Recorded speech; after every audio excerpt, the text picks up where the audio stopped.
نحمده ونستعينه ونستغفره ونؤمن به ونتوكل عليه ونعوذ بالله من شرور أنفسنا ومن سيئات أعمالنا من يهده الله فلا مضل له ومن يضلل فلا هادي له وأشهد أن لا إله إلا الله وحده لا شريك له وأشهد أن سيدنا ونبينا ومولانا محمدا عبده ورسوله صلى الله تعالى عليه وعلى آله وأصحابه وسلم تسليما كثيرا كثيرا.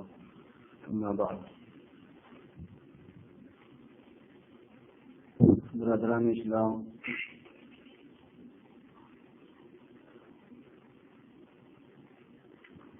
اللہ پاک سارے عالم کے مسلمانوں کے لیے عید کو مبارک فرمائے. دنیا میں مسلمان کی عید بندگی کا کرنا ہے، اور مسلمان کی عید اللہ کے حکم کو پورا کرنے پر ہے. چونکہ مسلمانوں نے اللہ کے ایک عظیم الشان حکم اور دین کے بنیادی پلر روزے کا ایک مہینے تک اہتمام کیا، اور پھر اس کی راتوں میں اللہ کے کلام کو نماز کے دوران پڑھا بھی اور سنا بھی، تو اس کی خوشی میں عید کو مقرر کیا گیا ہے. عید کا بیان قرآن پاک میں روزوں کے بعد ہی ہے. تعالیٰ شانہ نے فرمایا کہ یرید اللہ بکم الیسر ولا یرید بکم العسر.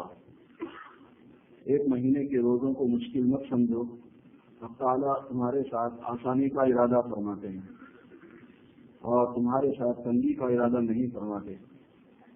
وَلِتُكْمِلُوا الْعِدَّةَ، اس لیے جو عدت ہے، یعنی جو مہینہ ہے، اس کو مکمل کر لو. اگر 29ویں کا چاند ہو جائے تو مہینہ مکمل 29 سے ہوگا، اور اگر نہ ہو تو پھر 30 دن کا مہینہ ہوگا، پھر بھی مکمل ہوگا. اور حدیث شریف میں ہے کہ چاہے مہینہ 29 دن کا ہو یا 30 دن کا، ثواب پورے مہینے کا ملتا ہے. وَلِتُكْمِلُوا الْعِدَّةَ. اور یہ بھی عجیب بات ہے کہ اس مرتبہ یہ جو عید ہے ہماری، وہ شکاگو کے عینی شاہدین کی بیس پر ہے.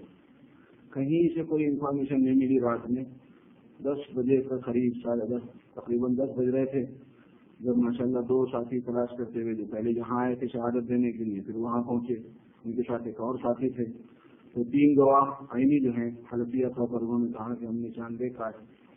تو عدت کو مکمل کرو، وَلِتُكْمِلُوا الْعِدَّةَ. عدت کو مکمل کرو، یعنی جو تعداد ہے دنوں کی وہ مکمل کرو. وَلِتُكَبِّرُوا اللَّهَ، اور پھر اللہ کی بڑائی بیان کرو. اللہ کی بڑائی ہوتی ہے عید میں. جو نماز عید ہے اس میں بھی تکبیرات ہوتی ہیں. 6 تکبیر زائد بولنا ہے، اللہ اکبر اللہ اکبر اللہ اکبر. اور جب عید کی نماز کے لیے آدمی آئے تو اس کو تکبیر کرتے ہوئے آنا ہے، اللہ اکبر لا الہ الا اللہ واللہ اکبر وللہ الحمد. اور نماز سے فارغ ہو کے جب آدمی جائے تو بھی اس کو تکبیر کہنا ہے. ایک راستے سے آنا، دوسرے راستے سے جانا. عید کے دن غسل کا، کپڑوں کا، خوشبو کا، مسواک کا اہتمام کرنا، اور کوئی شیرینی چیز کا استعمال کر لینا. رمضان کی جو عید ہوتی ہے اس میں کچھ استعمال کر کے نماز کے لیے آنا ہوتا ہے. اور بقرعید، قربانی کی جو عید ہوتی ہے وہ نماز کے بعد کچھ استعمال کرنا مصنون ہے. اور بقرعید میں تکبیرات کا زور سے کہنا مصنون ہے کہ خوب بازاروں میں، گلی کوچوں میں، گھر کے باہر آتے ہوئے جاتے ہوئے مسلمان زور زور سے اللہ اکبر کہہ رہے ہیں. اور عید کے، رمضان کے عید کے موقع پر آہستہ سے کہتے رہنا. ادھر سے ادھر موونگ ہو رہی ہے مسلمانوں کی، اور اللہ پاک کی بڑائی بیان کی جائے. وَلِتُكَبِّرُوا اللَّهَ عَلَىٰ مَا هَدَاكُمْ. تم اللہ کی بڑائی بیان کرو اللہ کی توفیق پر، کہ اللہ تبارک و تعالیٰ نے تمہیں رمضان کا راستہ دیا کہ بھائی رمضان ایک مہینہ ہے جس میں روزہ رکھا جاتا ہے. اور دوسری بات کیا فرمائی کہ پھر اس رمضان کے مہینے میں روزہ رکھنے کی توفیق بھی دی. توفیقیں 2 ہیں یہاں پہ. وَلِتُكَبِّرُوا اللَّهَ عَلَىٰ مَا هَدَاكُمْ. ورنہ ہمیں کیا پتا تھا؟ حضور پاک صلی اللہ علیہ وسلم فرماتے اپنی دعا میں کہ لولا اللہ ما اهتدینا ولا صمنا ولا صلینا. اگر اللہ پاک کی ہدایت نہ ہوتی تو نہ تو ہم نماز پڑھتے، کیونکہ ہم کو نماز کا پتہ ہی نہ ہوتا، نہ ہم روزہ رکھتے کیونکہ ہم کو روزے کا پتہ ہی نہ ہوتا. اور اللہ کے پاس نماز اتنی قیمتی چیز ہے، روزہ اتنی قیمتی چیز ہے، تو یہ اللہ ہی کی ہدایت ہے کہ اللہ نے بتایا کہ نماز کیسی قیمتی بات ہے. ان کے بتانے سے ہمیں پتہ چلا کہ رہی تو وہ دولت ہے کہ جس سے تم دو جہان کی سعادت حاصل کر سکتے ہو. اور روزوں کے ذریعے سے بھی اللہ پاک نے ہمیں ہدایت دی. تو فرمایا کہ وَلِتُكَبِّرُوا اللَّهَ عَلَىٰ مَا هَدَاكُمْ، اللہ کی ہدایت پر تم اللہ کی بڑائی بیان کرو. وَلَعَلَّكُمْ تَشْكُرُونَ، اور شکریہ بھی ادا کرو. یہ جو نماز ہم ادا کرتے ہیں یہ اصل نماز شکرانہ ہے رمضان کا. جان سے شکرانہ نماز کی صورت میں ہے اور مال سے صدقہ فطر کی صورت میں ہے. مال سے بھی شکرانہ ادا کرو تو صدقہ فطر دو، اس میں شکرانہ بھی ہوگا. اور ساتھ ہی ساتھ روزے میں اگر کسی قسم کی کمی بیشی ہو گئی تو اللہ تبارک و تعالیٰ اس سے اس کی مکافات کر دے گا. اپنی طرف سے اپنے چھوٹے بچوں کی طرف سے آدمی پر ضروری ہے کہ وہ صدقہ فطر دے. ہمیں تو $2 بہت کم لگتے ہیں عام طور پر مساجد والے، یہاں ہمارے یہاں سے تو $3 کا اعلان ہوا ہے، دوسری جگہوں نے تو 5-5 7 کیا ہوا ہے. مرضی ہے آپ کی، 500 دیں 1000 دیں، لیکن یہ ہے کہ جو شریعت کی لمٹ ہے وہ لمٹ ہے. اتنا تھوڑا سا کیوں رکھا ہوگا یہ اللہ پاک ہی کو معلوم ہے کہ کیوں رکھا ہے. ایک عمل کرانا ہوتا ہے مسلمان سے کہ یہ ایک عمل ہے ہمارے لیے، تم یہ کرو. زیادہ پیسے دینے کے ایک مسئلہ ہو جاتا ہے مسلمانوں کے لیے کہ اتنا روزہ بھی رکھا، اتنے سارے پیسے بھی دینے پڑا. تھوڑے سے پیسے اور عمل ہاتھ میں آ گیا کہ بھائی اس نے تو اپنی جان کا فدیہ بھی دیا، مال کا فدیہ بھی دیا، نماز بھی ادا کی اور صدقہ فطر بھی ادا کیا. اس لیے فرمایا کہ وَلَعَلَّكُمْ تَشْكُرُونَ، تاکہ تم شکر ادا کرو. اسی شکرانے میں یہ عید کی نماز ہے. تو اس سے ایک بات معلوم ہوئی میرے بزرگوں، وہ بات یہ معلوم ہوئی کہ اس دنیا میں ہماری عید کس بات کی ہے. اس دنیا میں ہماری عید اللہ پاک کی بندگی کرنے کی ہے، بس اللہ کا حکم زندہ ہو جائے. اور اس کا جو انجام اور اس کی جو صحیح عید ہے وہ کل قیامت میں سامنے آئے گی، جہاں خوشیاں ہی خوشیاں ہوں گی، جہاں مسرتیں ہی مسرتیں ہوں گی. ہر طرف سے نوید مسرت ہوگی اور ہر ایک کی طرف سے خوش آمدید ہوگی. اللہ رب العالمین کی طرف سے مسلمانوں کو سلام دیا جائے گا اور اللہ پاک کی طرف سے رحمتوں کا نزول ہوگا. خوشبوؤں کی بارشیں ہوں گی، نور کی بارشیں ہوں گی، مشک کے بادل برسائے جائیں گے جیسا کہ حدیث شریف میں آتا ہے. تو وہ اصل عید ہوگی. اللہ نے فرمایا کہ یوم یجمعکم لیوم الجمع ذالک یوم التغابن، جس دن اللہ پاک تم سب کو جمع کرنے والا ہے وہ ہے تمہارے اونچ نیچ کا دن، وہ تمہاری کامیابی اور ناکامی کا دن ہے. جو اس دن عزت پا گیا وہ عزت والا ہے، اور جو اس دن ذلیل ہو گیا اس سے بڑھ کر کوئی ذلیل نہیں. اور اسی لیے حضور اکرم صلی اللہ علیہ وسلم اس بات کی دعا فرمایا کرتے تھے کہ اللہ آپ ہمیں قیامت کے دن ذلیل مت فرمائیے. اور یہ امت کو سکھایا اپنے اصل میں، وَلَا تُخْزِنَا يَوْمَ الْقِيَامَةِ إِنَّكَ لَا تُخْلِفُ الْمِيعَادَ. اے پروردگار آپ ہمیں قیامت کے دن ذلیل اور رسوا نہ فرمائیں، کیونکہ وہ ذلت سب سے اہم ذلت ہے کہ اس سے بچاؤ ہو جائے. وہاں سے عزت سب سے بڑی عزت ہے کہ وہ مل جائے، اور وہ ملتی ہے کس پر؟ اس دنیا میں اللہ پاک کی بندگی کرنے پر. اس لیے مسلمان کا کمال کیا ہے کہ وہ بندگی کرے. اور مسلمان تو اسلام سے وابستہ رہنے والے کا نام ہے، اور اسلام اللہ پاک کے نازل کردہ ضوابط اور ہدایات کا نام ہے. ہماری ترقی کس میں ہے، ہماری کامیابی کس میں ہے، ہمارا کمال کس میں ہے؟ اسلام میں ہے. کیوں؟ اس بات ہے کہ ہم مسلمان ہیں. اسلام نہ قوم کے ساتھ وابستہ ہوتا ہے، نہ نسل کے ساتھ وابستہ ہوتا ہے، نہ رنگ کے ساتھ وابستہ ہوتا ہے، نہ زبان کے ساتھ وابستہ ہوتا ہے، نہ علاقے کے ساتھ وابستہ ہوتا ہے، نہ خاندان کے ساتھ وابستہ ہوتا ہے، نہ دولت کے ساتھ وابستہ ہوتا ہے، نہ عزت کے ساتھ وابستہ ہوتا ہے، نہ عہدوں کے ساتھ وابستہ ہوتا ہے، نہ حکومت کے ساتھ وابستہ ہوتا ہے، نہ غربت کے ساتھ وابستہ ہوتا ہے، نہ حاکمیت میں نہ محکومیت کے، سب میں. اور اسلام تو سب پر حاوی ہوتا ہے. اور اسی وجہ سے اسلام سب جگہ کے لیے، سب کے لیے، قیامت تک کے لیے، اور اسی میں ساری انسانیت کی کامیابی ہے. تو ہم مسلمان ہیں، فرما بردار ہیں. لا تموتن الا وانتم مسلمون، تم مرنا نہیں جب تک کامل پکے فرما بردار نہ ہو جانا. ہماری کامیابی اسی میں ہے میرے دوست. اور بقیہ دنیاوی اعتبار سے ایک اللہ پاک نے خوشی کا دن بھی بنا دیا. ان لکل یوم عیدا وہذا عیدنا. سرکار دو عالم صلی اللہ علیہ وسلم فرمایا کرتے تھے کہ ہر قوم کی ایک عید ہوتی ہے، یہ ہماری عید ہے. عبادت بھی مکمل کر لی، اس کے ساتھ کپڑے بھی پہن لو، اس کے ساتھ ایک دوسرے کو مبارکباد بھی دے لو، اس کے بعد اچھے کھانے بھی کھا لو، ایک دوسرے کی خوشیوں میں شرکت بھی کر لو. اور یہ تو ایک ایسی چیز ہے کہ جو آدمیوں پر برابر آتی رہتی ہے. اور دنیاوی زندگی کا نظام میرے دوستوں یہ ہے کہ یہاں مرد جزر ہے، نشے و فراز ہے، تلک الایام نداولها بین الناس، دنیا میں تو دن لوگوں کے درمیان میں گردش کرتے رہتے ہیں۔ اللہ تعالیٰ فرما رہے ہیں کہ لوگوں کا دن، ایام جو ہیں، دن جو ہیں وہ مہینے اور سال اور عمریں یہ گردش کرتی رہتی ہیں، یعنی کسی پر ایک حال نہیں ہوتا۔ آج ہم مادی اعتبار سے اور دنیاوی اعتبار سے اور حالات کے اعتبار سے جس طرح کے بھی حالات میں ہیں وہ ناقابل بیان ہے۔ ہم اس وقت عید کے لیے آ گئے، لیکن ہم دکھے ہوئے دلوں کے ساتھ آئے ہوئے ہیں۔ ہزاروں مائیں اپنے بچوں کی فراق میں تڑپ رہی ہیں، ہزاروں بچے اپنے والدین کی فراق میں تڑپ رہے ہیں، ہزاروں زخمی دواخانوں کے اندر شریک ہیں۔ مسلمان کس کس اعتبار سے کہاں دنیا میں کن حالات سے گزر رہا ہے، ناقابل بیان احوال ہے۔ ماضی قریب میں ہم نے اپنی حکومتوں کو چھوڑ دیا، ہماری حکومتوں کا سقوط ہو گیا ہے، دشمنوں کا غلبہ ہو گیا ہے، مسلمان بھولے پن میں مارا جا رہا ہے، دشمن اپنی مکاری میں کھایا جا رہا ہے۔ تلک الایام نداولها بین الناس، دن ہے کہ لوگوں کے درمیان میں گردش کرتے رہتے ہیں۔ جناب رسول اللہ صلی اللہ علیہ وسلم ہر سال عید کے لیے تشریف لے جاتے، اور آپ کو پتا ہے کہ 10 سال کے اندر 150 جنگیں حضور پاک صلی اللہ علیہ وسلم کو صحابہ کرام سے، یعنی صحابہ کرام کو مشغول کرنا پڑا۔ 150 جنگوں میں خاص ہی نہ پائی۔ 10 سال کو آپ 150 میں ڈیوائڈ کرو، معلوم ہو جائے گا آپ کو کن حوال سے گزر رہے۔ کوئی دن، کوئی مہینہ، کوئی سال خوشی کا ہو کہ غم کا ہو، شادیوں میں ہو کہ باراتوں میں ہو، کسی میں بھی ہو، کوئی نہ کوئی صدمہ، کوئی نہ کوئی جھٹک، کوئی نہ کوئی پریشانی، کوئی نہ کوئی الجھن، یہ سب لگا ہوا تھا۔ اس کے ساتھ ساتھ بقرعید بھی آ رہی تھی، اس کے ساتھ ساتھ رمضان کی عید بھی آ رہی تھی، اس کے ساتھ ساتھ آپ صلی اللہ علیہ وسلم نماز بھی ادا فرماتے، اور اسی میں آپ یہ بھی فرماتے کہ ان لکل قوم عیدا وہذا عیدنا، ہر قوم کی عید ہوتی ہے، یہ ہماری عید ہے، یہ ہمارا تہوار ہے۔ اس میں جو سیکرٹ ہے وہ اصل یہی ہے کہ ہماری دنیا کے اندر عید ہی کیا ہے۔ ہماری دنیا میں عید کی حقیقت اللہ پاک کی بندگی ہے، اور جس نے جتنا زیادہ بندگی کا حق ادا کیا، اور جس شخص نے جتنا زیادہ سرکار دو عالم صلی اللہ علیہ وسلم کی غلامی کا حق ادا کیا اور حق ادا کرنے کی کوشش کی، بس وہ کامیاب انسان ہے۔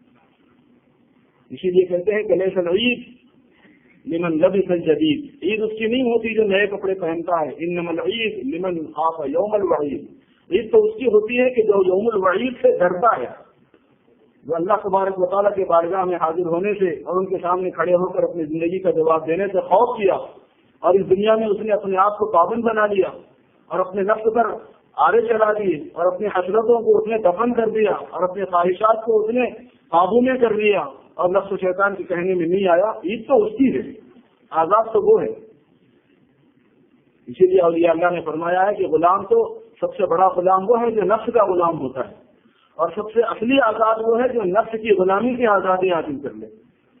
اس لیے کہ ان النفس لامارۃ بالسوء، نفس تو برائی کا حکم کرنے والا ہوتا ہے، اسی نے راستہ خراب کیا ہوا ہے۔ اور یہ عجیب بات ہے کہ اس کی وجہ سے ہی یہ انسان ترقی کرتا ہے۔ یہی تقوی کا حمام ہے، یہی تقوی کو گرم کرنے والا ہے، یہی فرشتوں سے آگے بڑھانے والا ہے، یعنی اس کو یوز کر کے ہی آدمی فرشتوں سے آگے بڑھتا ہے، کیونکہ اس کے بغیر کمپٹیشن ہی نہیں آتا۔ اگر نفس ہی نہ ہوتا، ہمیشہ نمازیں پڑھتے رہتے سارے، تو فرشتے تو بھائی ہم سے پہلے سے پڑھ رہے ہیں، سارے تصویر پڑھتے رہتے، فرشتے تو پہلے سے تصویر پڑھ رہے ہیں، اور وہ اتنے زیادہ ٹائم سے پڑھ رہے ہیں، اتنے زیادہ خوش خلوص سے پڑھ رہے ہیں، اللہ پاک کے حضور میں ہے، عالم غیب ان کے لیے عالم شہادت ہے، ہم تو کبھی بھی ان کو اوورٹیک نہیں کر سکتے۔ اس انسان کا کمال اسی میں ہے کہ نفس اس کو دیا گیا، لیکن وہ اس لیے دیا گیا ہے کہ اس کی مخالفت کی جائے۔ پھر آدمی اس کے اندر ایک کرنٹ پیدا ہوتا ہے، بجلی پیدا ہوتی ہے، اور پھر اس کے ذریعے سے آدمی ترقی کرتا ہے۔ الکلم الطیب یصعد الکلم الطیب والعمل الصالح یرفعہ، کلمہ طیب اللہ کی طرف چڑھتا ہے، اور اعمال صالحہ جو نفس کی مخالفت پر مبنی ہے، جس میں نفس کو مجاہدہ پیش آتا ہے، وہ آدمی کو اوپر چڑھاتے جاتے ہیں، وہ آگے لے کے جاتے ہیں اس کو۔ اللہ پاک نے ہماری ترکیب کچھ اس طرح کی بنائی ہوئی، انہیں یصعد الکلم الطیب والعمل الصالح یرفعہ۔ اور رمضان کے روزوں کے ذریعے سے اللہ پاک نے ہمارے نفس پر ہی قابو دینے کا انتظام کیا ہے کہ روزے تم کو اس لیے رکھائے گئے ہیں تاکہ تم میں تقوی آ جائے، لعلکم تتقون، تاکہ تم کو اللہ سے ڈرنا آ جائے، رکنے کی صفت آ جائے، برداشت کرنے کی صفت آ جائے۔ سارا دین برداشت ہے، دین میں جتنے کام ہیں برداشت کسی میں ہے تو دین کا کام اس سے ہوگا، اور برداشت کسی میں نہیں ہے تو دین کا کام اس سے نہیں ہوگا۔ اس سے کنٹرول ہوتا ہے. حالانکہ کھانا کم نہیں کرتا آدمی, پینا کم نہیں کرتا آدمی, بلکہ رمضان میں زیادہ کھاتا ہے. تو اس لیے کہ حضور نے فرمایا ہے فی یزاد رزق المومن, اس میں ایمان والے کی روزی کو بڑھایا جاتا ہے. اور اس لیے علماء کی اور اولیاء کی ایک بڑی جماعت رمضان میں کم کھانے کی قائل نہیں تھی. کھاؤ جس میں کھانا ہے کھاؤ, کوئی مسئلہ نہیں. مطلب کہتے ہیں کہ اتنا پیٹ بھر کھا لیا تو روزے کا فائدہ ہی کیا ہے؟ بھائی روزے کا فائدہ ایک دوسری نوعیت سے, روزے کا فائدہ ٹائمنگ چینج ہونے سے, روزے کا فائدہ عادت بدلنے سے, روزے کا فائدہ وٹامن اور اپنی انرجی کو پوری پہنچا لیجیے لیکن گیپ بڑھا دیجیے اس میں, مگر وہ اپنی مرضی کا گیپ نہیں بڑھانا ہے, ان کی پابندی کا گیپ ہے. اب بولنے سے کہ میں اتنے ٹائم تک گیپ دے دیا کروں گا اپنی طرف سے, یہ ویسا نہیں ہے.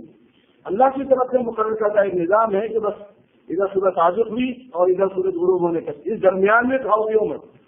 بقیہ 24 گھنٹے میں تم روزانہ کتنا کھاتے ہو اس سے زیادہ کھا لو, مجاہدہ پھر بھی ہوگا اور نورانیت پھر بھی آئے گی. اور اس کھانے کے اندر تو نورانیت ہی نورانیت ہوگی, اس لیے کہ افطار کرتا ہے آدمی تراویح پڑھنے کی نیت سے, اور سحری کرتا ہے آدمی روزہ رکھنے کی نیت سے, اور جو کھانا عبادت کی نیت سے ہو وہ عبادت بھی ہوتا ہے. اسی لیے حضور نے فرمایا کہ سب سے حروف ہے ان میں کچھ تھوڑی برکت, سحری کھایا کرو, اس لیے کہ سحری میں برکت ہے. برکت چاہیے, سحری کا مقصد ہی روزہ رکھنا ہے, تو یہ کھا رہا ہے آدمی روزے کے لیے. اور جو اللہ کی عبادت کے لیے کام کیا جائے, جو اس کا سبب ہوتا ہے, وہ خود بھی وہی عبادت کا حکم رکھتا ہے. تو ہمارا کھانا بھی روزے ہی کے حکم میں تھا, تو کھانا بھی ایسا نورانیت والا کھانا. یہ سارا نظام کہے کے لیے ہے, یہ اس لیے ہے کہ مسلمانوں کے اندر اللہ تبارک و تعالیٰ کی بندگی آ جائے, اور یہ زخاوی ہو دنیا سے, اور دنیا کی رونق و بہجت سے, اور دنیا کی چمک دمک سے, اور دنیا کی اٹریکشن سے, اور دنیا کی لذتوں میں انہماک سے غفلت پیدا نہ ہو, اور دنیا کی ان لذتوں کو دیکھ کر آخرت سے بھول پیدا نہ ہو جائے, اور یہ بندہ کہیں دنیا عاجلہ ہی پر اکتفا کرنے والا نہ ہو. ارضیتم بالحیات الدنیا من الآخرہ, ایک جگہ پر اللہ پاک ایمان والوں سے پوچھ رہے کہ کیا تم دنیا کی زندگی پر راضی ہو گئے آخرت کو چھوڑ کر؟ من الحیات الدنیا فی الآخرۃ الا متاع, دنیا کی زندگی تو آخرت کے مقابلے میں ایک سامان ہے, برتنے کے لیے کچھ سامان ہے جو تم کو دنیا میں دیا گیا ہے. ورنہ انما الحیات الدنیا وما حرم هذه الحیات الدنیا الا لهو ولعب وان الدار الاخرۃ لهی الحیوان, دنیا کی زندگی تو کھیل تماشا ہے, آخرت کی جو زندگی ہے وہ زندگی ہے. اللہ کا فرمان ہے. اس لیے اللہ یہ نہیں چاہتے کہ ایمان والے اس دنیا کے اندر اتنا مشغول ہوں کہ آخرت کو بھولیں, اللہ کے احکام کو بھولیں, نبی کے طریقوں کو بھولیں, نبی کے طریقوں کی محنت کو بھولیں, اور دین کے پھیلانے کے لیے جان و مال کے لگانے کو بھولیں, اور مسلمان اور ضرورت مندوں کے اوپر پیسوں کے خرچ کرنے کو بھولیں. مسلمان کا کام یہ نہیں ہے. ایک بات اچھی طرح سمجھ لینے کی ہے میرے دوستوں, کہ سوچنے کا اور منصوبہ بنانے کا اور پروگرام کرنے کا انداز مسلمان کا ٹوٹلی الگ ہوگا, غیر مسلم کا الگ ہوگا. دونوں کو میچ نہیں کر سکتے. یہاں بہت بڑا دھوکہ امت مسلمہ کو ہو گیا. مسلمان دھوکہ کھا گیا اس معاملے میں. اس نے سوچا کہ وہ لوگ اسکولنگ کرتے ہیں, پھر ہائی اسکولنگ کرتے ہیں, پھر اس کے بعد میں یونیورسٹی جاتے ہیں, پھر اس کے بعد میں کوئی ڈگری لے لیتے ہیں, پھر اس کے بعد کوئی ملازمت مل جاتی ہے, پھر اس کے بعد ایک سیٹ اپ ہوتا ہے زندگی کا, ٹائمنگ ہوتی ہے نوکری کی, پھر اس کے بعد شادیاں ہیں, خوشیاں ہیں, باراتیں ہیں, پہننے اوڑھنے کا ایک انداز ہے, رہنے سہنے کا ایک انداز ہے. بس ان کے نقش قدم پر ہم بھی جتنا اوپر چڑھتے گئے ہم کامیاب ہو گئے. بھائی وہ غیر مسلم ہے, اس کے پاس نہیں ہے مذہب اسلام, اس کے پاس نہیں ہے علم وحی کا علم, آسمان کا علم. اس کو نہیں پتا ہے کہ مرنے کے بعد کیا حالات ہیں, جو کہ اصلی حالات ہیں. اللہ نے فرمایا کہ اگر تم دنیا میں دین کی محنت کرتے کرتے مر بھی گئے تو میں تمہارے عمل کو ضائع نہیں کروں گا, بلکہ تم کو ہدایت دوں گا. جی میں مر گیا تو ہدایت کیسی ملنے والی ہے. اور یہ اس کے بعد فرمایا کہ نہ صرف ہدایت دوں گا بلکہ تمہارے حالات کو بناؤں گا. مر ہی گیا ہے کہ آدمی کو حالات کیا بنائے گا. مفسرین نے فرمایا کہ حالات تو اصل اللہ رسول کے نزدیک وہی ہیں جو مرنے کے بعد آئیں گے. مرنے کے بعد کے حالات کے مقابلے میں دنیا کے حالات ہی نہیں ہوتے, شمار میں نہیں ہے وہ. جہنم وہ چیز ہے کہ اگر جہنم سے کسی آدمی کو نکال کے دنیا کی آگ میں ڈالا جائے اس کو نیند لگ جائے گی, حدیث میں آتا ہے. دنیا کی آگ جس میں آدمی جس کے قریب بھی رہ کے نہیں سو سکتا, لیکن جہنم میں سے اگر نکال کے اس کو دنیا کی آگ میں ڈال دیا جائے تو نیند لگ جائے گی اس کو, اتنا آرام ملے گا اس کو. وہ چیزیں وہ حالات تو وہ ہیں, دنیا کے حالات کچھ نہیں ہوتا آخرت کے حال کے مقابلے میں. حضور پاک صلی اللہ علیہ وسلم نے فرمایا کہ ایک آدمی جو دنیا میں سب سے زیادہ ناز و نعمت میں تھا پوری دنیا کے اندر، آدم علیہ السلام سے لے کے قیامت تک کے انسانوں میں، جب جہنم کے سامنے سے اس کو گزارا جائے گا، جب جہنم کے سامنے سے اس کو گزارا جائے گا اور کہا جائے گا کہ دنیا میں تو بڑے مزے میں تھا، وہ کہے گا کہ خدا کی قسم مزہ کیا چیز ہوتا ہے میں جانتا بھی نہیں، ایک چھکے میں سب بھول جائے گا۔ اور فرمایا کہ دنیا میں جو سب سے زیادہ مصیبت میں رہا ہو، جب اس کو نہر الحیات میں جنت کے سامنے جو نہر ہے اس میں غوطہ دے کے نکالا جائے گا، اس کے بعد کہا جائے گا کہ تمہیں دنیا میں بڑی مصیبتیں بنتی تھی، وہ کہے گا کہ مصیبت کیا ہوتی ہے میں جانتا ہی نہیں، ایک غوطے کے اندر ساری مصیبت ختم ہو جائے گی۔ حالات تو وہ ہیں، پلسرات کے حالات، اعمال کے تولے جانے کے حالات، میدان حشر کے حالات، 50,000 سال کا دن، 50,000 سال کا 50,000 ایئر کس کو بولتے میرے دوست، اس کے اندر آدمی کو جو ہے اصل ملنا ہے آرام، کہ اللہ کے عرش کا سایہ مل جائے، نبی پاک صلی اللہ علیہ وسلم کی مبارک ہاتھوں سے جام کوثر مل جائے، آپ کے زمرے میں کھڑے ہو جانے کی سعادت مل جائے، اور یہ اللہ کے ساتھ کھڑے ہونے ان کے جھنڈے تلے جمع ہو جانے کی سعادت مل جائے، اللہ کی طرف سے کپڑے مل جائیں کیونکہ سارے ننگے رہنے ہوں گے، وہاں کپڑے کون پہن کے اٹھے گا قبر سے، رہائش کا انتظام، کھانے کا انتظام، پینے کا انتظام، پہننے کا انتظام وہ تو پھر وہ 50,000 سال کا ٹائم نکلے گا، ورنہ آسان ہے بھائی، ففاتن غراتن جیان ہوتاشن، ننگے پیر ہوں گے، ننگے جسم ہوں گے، بھوکے ہوں گے اور پیاسے ہوں گے اس پوری مدت میں، اور پھر سارے پروسیس کے بعد میں جنت کا فیصلہ ہونا ہے یا جہنم کا ہونا ہے۔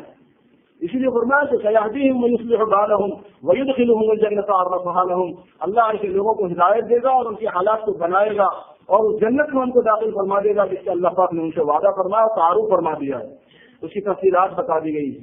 بزرگوں ہم نے قرآن پاک سنا بھی ہے، پڑھا بھی ہے، اللہ کی توفیق سے اللہ ہمارے روزوں اور تراویح کو قبول فرمائے، لیکن قرآن پاک کی جو زندگی ہے، قرآن پاک کے جو علوم ہے، قرآن پاک کی جو باتیں ہیں، قرآن پاک نے اپنے بندوں میں، اللہ پاک نے اپنے بندوں سے قرآن پاک میں جو بات فرمائی ہے اس پر ہمیں سنسیئرلی غور کرنا ہے، سنجیدگی سے اس پر ٹھہر جانا ہے۔ ورنہ ایمان والوں کی ایک شان ہے کہ جب ان کے سامنے قرآن کی آیتیں آتی ہیں تو وہ اندھے بہرے نہیں ہوتے، اس کے مضامین سمجھائے جاتے ہیں تو وہ اندھے بہرے نہیں بنتے۔ یہی باتیں ہیں جو قرآن اور حدیث کے اندر ہیں، جنت کی تفصیلات ہیں، جہنم کی تفصیلات ہیں، میدان حشر کی تفصیلات ہیں، پیغمبروں کے ماننے والوں کے انجام کی تفصیلات ہیں، پیغمبروں کے نہیں ماننے والوں کے انجام کی تفصیلات ہیں، اللہ پاک کی رضا اور خوشنودی کی تفصیلات ہیں کہ کن باتوں سے اللہ خوش ہو جاتے ہیں، اللہ کی ناراضگی اور ان کی تفصیلات اس کے اندر ہیں کہ کن باتوں سے اللہ پاک ناراض ہو جاتے ہیں، انسانی زندگی کے انجام کی تفصیلات ہیں کہ کب آدمی کامیاب شمار ہوگا، کب آدمی ناکام شمار ہوگا۔ حق تعالیٰ شانہ نے اس میں ڈیٹیل سے یہ بات بتائی، اور ہر سال ایک مرتبہ پورا قرآن پاک مسلمانوں کو سنوا دیا جاتا ہے کہ کہیں یہ اندھیرے میں نہ رہ جائے دنیا سے جانے سے پہلے سے۔ اور کیا ریزن ہے، کتنے بڑی اللہ پاک کی حکمت ہے اور مصلحت ہے کہ پورا قرآن پاک میرے سامنے کھڑے ہو کے پڑھو اور سنو۔ آپ اپنے بچوں کو اسکول سے آنے کے بعد میں خبرگیری رکھتے ہو کہ نہیں کرتے ہو کہ ہوم ورک کیا کہ نہیں کیا، بچہ پڑھ بھی رہا کہ نہیں پڑھ بھی رہا؟ یہ تو ان کی مہربانی ہے کہ روزہ بھی رکھوایا اور قرآن شریف اپنے سامنے کھڑے ہو کے کہا کہ میرے سامنے کھڑے ہو کے پڑھو اور سنو، تاکہ یہ اندھیرے میں نہ رہ جائیں، معلوم ہو جائے ان کو حقیقت کیا ہے۔ فرمایا انہا لا تعمل الابصار ولکن تعمل القلوب التي في الصدور۔ دیکھو اس بات کو یاد رکھو کہ آنکھیں اندھی نہیں ہوا کرتی، دل اندھے ہو جایا کرتے ہیں جو سینوں میں ہیں۔ کہیں ایسا تو نہیں کہ یہ جتنے آنکھیں والے ہیں ان سب کے دل اندھے ہو گئے ہوں، اس اندھے دل کے اندھے پن سے اللہ پاک بچانے کے واسطے یہ انتظام فرمائے ہیں۔ اور اللہ نے فرمایا کہ پھر بھی اگر کسی کے دل کا اندھا پن دور نہیں ہوا تو یہ ذات سن لو، من کان فی ہذہ اعمی فہو فی الآخرۃ اعمی واضل سبیلا۔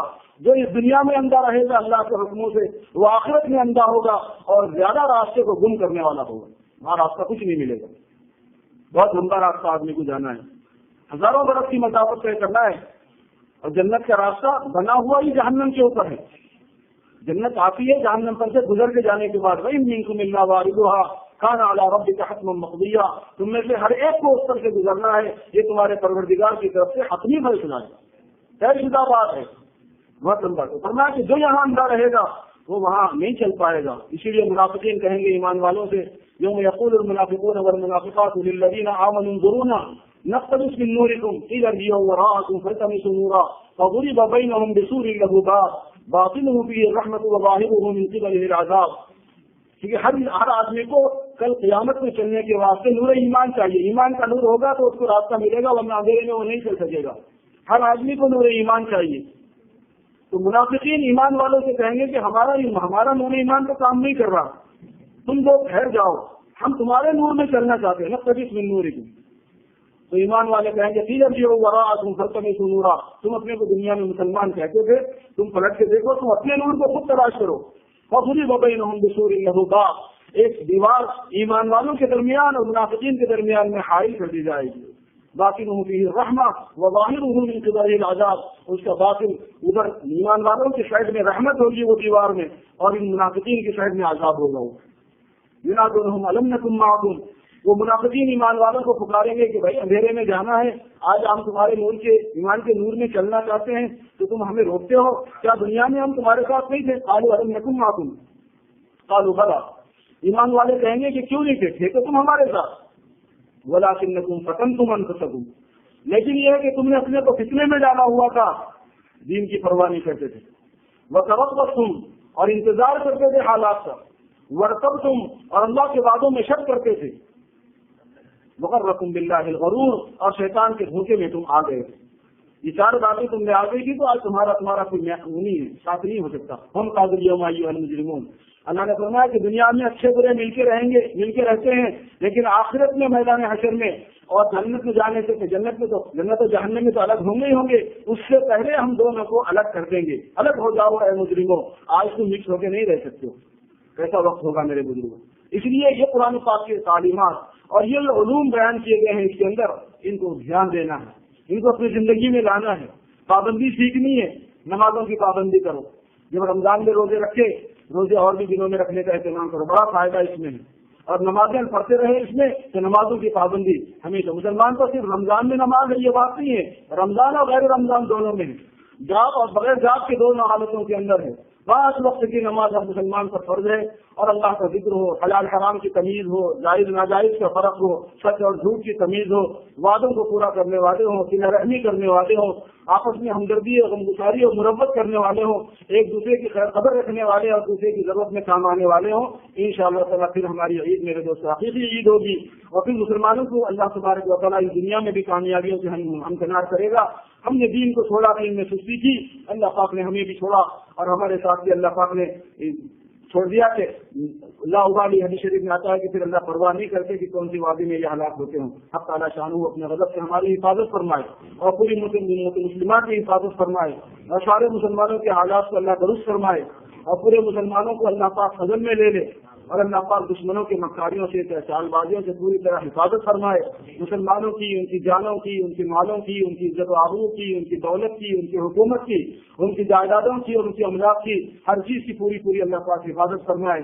اور ابھی قریب میں جو حادثے کے اندر مسلمان دوچار ہو گئے، جن حادثوں سے، جن آفات و مصائب سے، ان سے جو مسلمان بچے ہوئے ہیں ان کو بچا لے اللہ پاک، ان سے نجات میں رحمت فرما دے، اور ان کے لیے بہتر راستے پیدا فرما دے، جن کو سایہ نہیں ہے انہیں سایہ دے دے، اور جن کے سرپرست لٹ گئے ہیں، جن وفات پا چکے ہیں، شہید ہو چکے ہیں، اللہ پاک ان کو بہتر سرپرست میسر فرما دے۔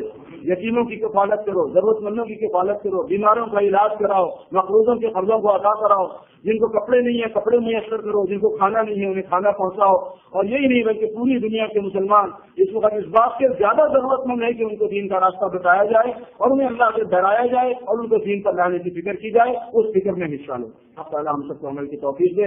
میں مختصر انداز میں نماز کی ترتیب آپ کو سناتا ہوں۔ اچھا، بتا رہے ہیں کہ نماز کے لیے اوپر بھی جگہ کا انتظام کیا گیا ہے، اور سیدھی بائیں حی علی الصلاۃ کی طرف تو نیچے ہی پارکنگ لاٹ کے اندر باضابطہ مصلی بچھے ہوئے ہیں، تو جہاں جن ساتھیوں کو یہاں اندازہ ہو کہ جگہ نہیں ہے تو پھر وہ وہاں اس جگہ پر اپنے لیے نماز کا وہ کر سکتے ہیں، اور اوپر تو کافی کشادہ جگہ ہے، اس میں بہت کچھ گنجائش موجود ہے، بازو بھی کافی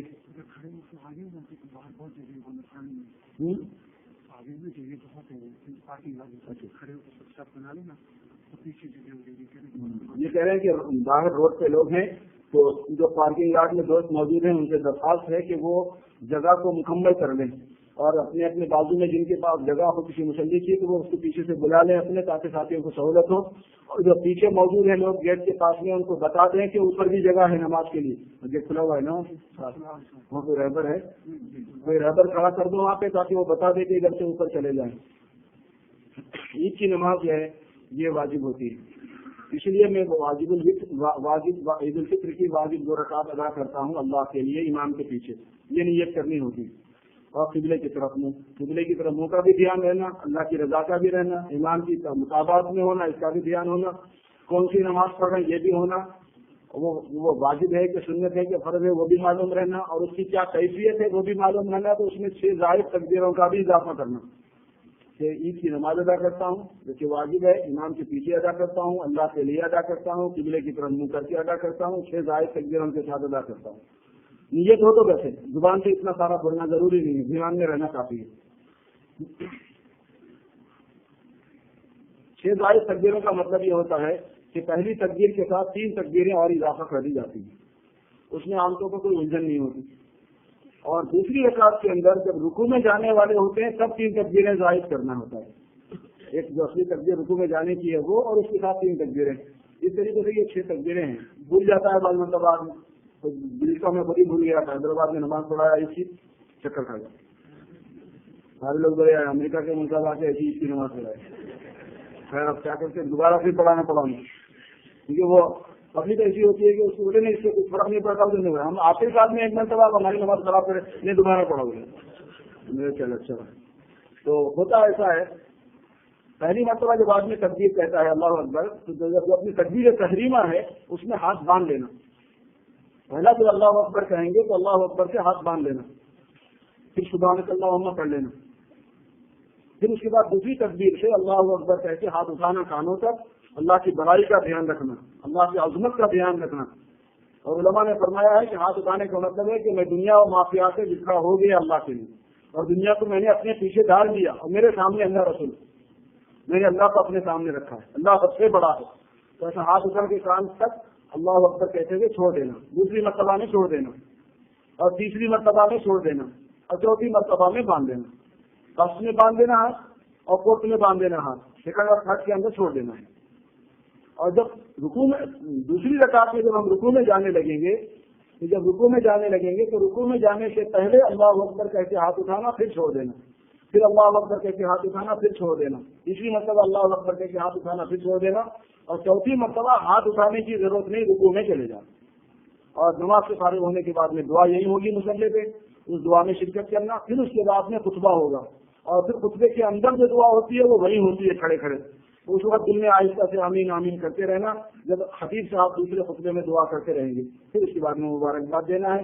حق تعالی شانو ہماری نمازوں کو، ہمارے روزوں کو، ہماری تراویح کو، ہمارے صدقات کو، ہماری عبادتوں کو قبول فرمائے، اور آپ کے دن ہماری مغفرت کا فیصلہ فرمائے۔